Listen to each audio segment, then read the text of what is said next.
Hi everybody, Lee Muse here, Forward Arrow Solutions. I'm going to walk you through the payroll portion of our software here. So this obviously is the dashboard.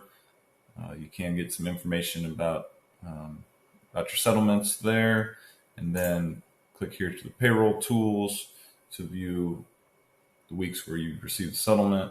You see the settlement breakdown going across here, and we can hop in and do payroll from here. So there's a couple ways we can drop down to whatever dates we have loaded in here, or we can start here. You see these big yellow buttons where we can configure flat rates for either line haul or spots. If you're going to pay it more as a flat rate, especially for certain shuttle trips or spots. We can do bonuses. We can set up bonus categories for different things to help speed things along while you're doing payroll if there's a common way that you do bonuses and incentives. So hopping in here to this week, obviously you'll get a summary of your broken legs here so that you can review in more detail. Say, okay, this is showing we didn't get paid from 764 to 760. Is that a miss that we need to do a settlement adjustment for? Yes, create settlement adjustment. We can put in, if we know the driver and the mileage, we can put all that information in there and decide if we want to go ahead and pay the driver for that or not. You can also just ignore it. And if it's a tractor move that you just made that you didn't expect to get paid on. But this is kind of the section, obviously this is a lot of short trips for Mr. Sparrow here. If we go to the next tractor over, you kind of see a shorter list, but this first section here is really to review trips, like it says. Just making sure that there's no anomalies, the right driver is assigned to the right trip and the right tractor.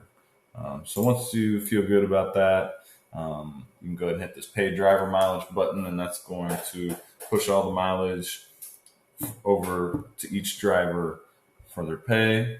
What it's going to do is it's going to first, we can set individual pay rates under the driver profile, and then we can set company pay rates under your company profile. And this is basically your default pay rate. So if it doesn't find, it's going to search first for driver specific rates. If it doesn't find anything there, then it's going to roll back to the company default rates. So we've got a table for team that you can customize, break it up, one single 0 to 9999 pays this many cents per mile, or you can break it up into different tiers, kind of like we have here for solo. If it's under 50 miles, it's this, and so on. So you have all that flexibility. Obviously, just remove that, put in what you want there. You also see, kind of looked at before, the flat rates for certain legs and how we want to pay those. Basically, it'll look for that flat rate table first. If it doesn't find a match, then it'll roll back to the mileage rates. That's the way that logic's set up. Spots, you can do a percentage pay. You can do flat rates too, kind of like we talked about on the line haul runs. I guess in addition to that, we can also do daily minimums for drivers. We can either pay that on top of mileage or let them try and hit their minimum with mileage pay or spot pay. If they don't reach that minimum, just with a single click, you can pay them the difference. So next you'll go through the fuel. We auto assign drivers to trips the best we can. Sometimes there are conflicts where there might be multiple drivers in the same tractor. So we'll highlight the drivers that had trips in that tractor on the day it fueled to make it a little easier to manually select when needed. Approve AFP, that's approved fuel purchases. So obviously red X is bad, green check is good. And that can also be configured as far as what vendors you consider an approved fuel purchase where you're getting your largest discounts to help push incentives and things with your drivers and keep your fuel costs down. From there, we go to review driver pay. So instead of tractor, we're going to look at more of the driver level. You can see the fuel. You can see this would be the so this is trips have been claimed through the scheduling feature, either by the driver through the driver app, or through the admin side by scheduling and claiming those trips, so you can keep up with your mileage throughout the week. And then we can compare that with what came through off the settlement to make sure everything checks out. So we've tried to set all this up where you can spend as much or as little time, going through all these different things, doing the checks, depending on your comfort level, the complexity of your operation, those kind of things. This is the minimum feature I was talking about. If they were scheduled to work but didn't get any miles, you could pay them that $250 for the day rate. If they were scheduled to work, they got some miles but didn't quite get to the $250, we can pay them the difference here. So there's some things like that we can do. Those will show up here, the $250 and $73. We had, a reimbursement for some wipers. We had, put in some per diem. It's an example, 3 days of per diem for this guy. That's an option. And mileage pay. And then it's really easy. We paid these bonuses based on the structure we set up there, the cents per mile. But it's also really easy to, hey, this guy dropped off a truck for me, but I put in the wrong amount. I'm going to go in here and change it and save it. So that all goes very quickly. So you can get through there. One of our favorite things about this when we were building it out was getting visibility in front of drivers.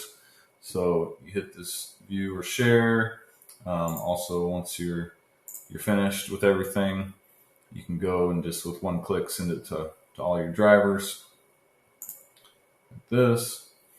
And then what they'll get is they'll get a link that'll take them to their driver mile sheet or their earnings report. It says, okay, here's your breakdown, dollars, miles, any incentives, anything like that we were talking about earlier, reimbursements, and then all the trip details here. So they can see every single leg that they're getting paid for. They can see whether or not they fueled where they're supposed to, those types of things. So just increasing that visibility between company and driver has gone a long way for us. And that's something we really like about our setup here. We also have driver summary and tractor summary. If you want to get a feel for how the pay is coming out, and then the driver summary, we can export to a CSV file that we can just push into our payroll processor rather than having to do any manual entry or anything like that. So that kind of is a quick rundown. If you have another way to do your payroll and you just want to say, okay, I've calculated it somewhere else, I'm just going to come in here and change his mileage pay to $1,500. You could do that for your drivers, and then they could still get a sheet with the same information and just have that that mileage, overall mileage pay, and then still have the trip breakdown and everything. So hopefully that gives you a little bit of an overview of the payroll piece here, and just reach out with any questions, and we can work with several, whatever you need as far as payroll providers or processors, as far as what that file needs to look like. We can work with you on that. And then, have a lot of flexibility between specific driver pay, mileage pay, bonus pay. We know that a lot of people pay in all kinds of different ways. So we've tried to make this as flexible as possible for everybody. Question from me. Thanks.